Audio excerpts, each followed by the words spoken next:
సంవత్సరాల తరబడి ఎన్ని మందులు వాడినా మీ మోకాల నొప్పులు తగ్గట్లేదా? ప్రాణ పెయిన్ క్లినిక్ లో అత్యాధునిక చికిత్స.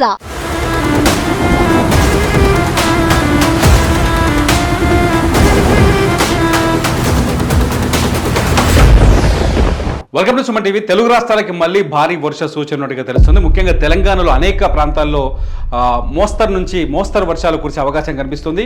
ఒక 5 జిల్లాలో మాత్రం భారీ నుంచి కొంత అతి భారీ కాకుండా ఒక భారీ వర్ష సూచన అయితే కనిపిస్తుంది. భారీ వర్ష సూచన జిల్లాలోకి వచ్చేస్తే ఒకసారి కొమరంభీం జిల్లా తెలంగాణలో, అట్లాగే మంచిర్యాల, అలాగే జయశంకర్ భూపాలపల్లి, ములుగు, భద్రాద్రి కొత్తగూడెం, ఈ 5 జిల్లాల్లో భారీ నుంచి భారీ వర్షాలు, ఆరెంజ్ అలర్ట్ ఉంది 5 జిల్లాలపైన.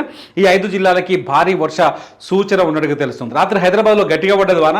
ఇకపోతే తెలంగాణలో మిగతా జిల్లాల్లో ఒక 4 జిల్లాలు తప్ప మిగతా జిల్లాల్లో మోస్తరు నుంచి చినుకుల్లాగా తుంపర్ల కంటే కొంచెం గట్టిగా వాన పడే అవకాశం కనిపిస్తుంది. ఇదంతా ఎల్లో అలర్ట్ని జారీ చేశారు. మొత్తానికి ఇవాళ కూడా తెలుగు రాష్ట్రాలకి వర్షం ఉంది కాబట్టి మీరు కొంచెం జాగ్రత్తగా ఉండడం బెటర్. ఎక్కడైతే నిన్నమన్న వర్షంతో అతలాకుతలమైన ఖమ్మం, ములుగు, మహబూబాద్, సూర్యాపేట జిల్లాల్లో అక్కడి ప్రజలు కొంచెం జాగ్రత్తగా ఉండడం బెటర్. ఎందుకంటే ఇప్పటికే వాన పడ్డది, ముంపులున్నాయి, వాగులు పొంగుతున్నాయి, చెరువు కట్టలన్నీ తడిసిపోయి ఉన్నాయి, కుంటల కట్టలను తడిసిపోయినాయి. ఒకవేళ గట్టి వాన పడితే మాత్రం ప్రమాదం ఉంటుంది. కొంచెం జాగ్రత్తగా ఉండడం బెటర్. ఇక ఆంధ్రప్రదేశ్ గోదావరి ఒకసారి ఏలూరు, ఈస్ట్ గోదావరి, కాకినాడ జిల్లాలకి ఇవాళ ఆరెంజ్ అలర్ట్ని జారీ చేసింది వాతావరణ శాఖ. ఈ జిల్లాల్లో భారీ వర్ష సూచన ఉందని అనుకోవాలి. ఈ జిల్లాలో ఖచ్చితంగా భారీ వర్షాలు పడే అవకాశం కనిపిస్తుంది. ఇక ఎల్లో అలర్ట్ ఉంది మిగతా ప్లేస్లో ఒక 3 జిల్లాల్లో తప్ప మిగతా జిల్లాల్లో, ఇక్కడ రాయలసీమలో ఒక 3 జిల్లాలు తప్ప మిగతా చోట్ల అన్ని చోట్ల ఎల్లో అలర్ట్ చూపిస్తుంది వాతావరణ శాఖ.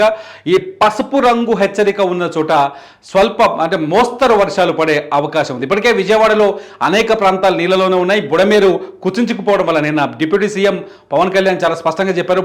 బుడమేరులో కాలనీలు ఏర్పడ్డాయి. కాలనీలతోటి 10,000 క్యూసెక్ల నీళ్ళు వెళ్లాల్సిన బుడమేరులో 3,000 క్యూసెక్ల నీళ్ళు వెళ్తున్నాయి. దీంతో ఒక్కసారిగా వరద ఉప్పొంగడంతో చాలా చోట్ల బుడమేరుకు గన్లు పడ్డాయి. ఆ గన్లని పోయి నీళ్లు పోయి కాలనీలు నింపేసాయి కాబట్టి దెబ్బతినాయని చెప్పారు. వాతావరణ శాఖ అదే చెప్తుంది, ముఖ్యమంత్రి అదే చెప్తున్నారు, ప్రభుత్వం అదే చెప్తుంది. కొంచెం జాగ్రత్తగా ఉండడం బెటర్.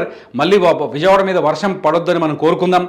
కాకపోతే ఆక్రమిత ప్రాంతాల్లో ఉన్నవాళ్ళు, నదులకు దగ్గరగా పక్కల్లో ఉన్నవారు, లేకపోతే వాగులకు పక్కన నీళ్ళు కట్టుకున్న వాళ్ళు, వీళ్ళంతా జాగ్రత్తగా ఉండడం బెటర్ అని ఇప్పటికే మరోసారి వాతావరణ శాఖ చూస్తుంటే అర్థమవుతుంది. చాలా చోట్ల అతి భారీ వర్షాల చోట కట్టలు దిగిపోయే అవకాశం ఉంది, చెరువు కట్టలు, కాలువ కట్టలు దిగిపోయే అవకాశం ఉందని చెప్తుంది. కాబట్టి వర్షం పట్ల కొంచెం జాగ్రత్తగా అప్రమత్తంగా ఉండటం చాలా బెటర్. ప్రభుత్వం అన్నిసార్లు ఆదుకోదు, మనం ముందు జాగ్రత్తగా ఉండాలి, ఆ తర్వాత ప్రభుత్వం ఖచ్చితంగా హెల్ప్ చేస్తుంది. కాబట్టి మనం ముందు ఎడ్యుకేట్ అయి ఉండాలనే ఉద్దేశంతో ఈ వీడియో చేస్తున్నాం. చూస్తూనే ఉండి మరిన్ని వెదర్ అప్డేట్స్ కోసం సుమన్ టీవీ.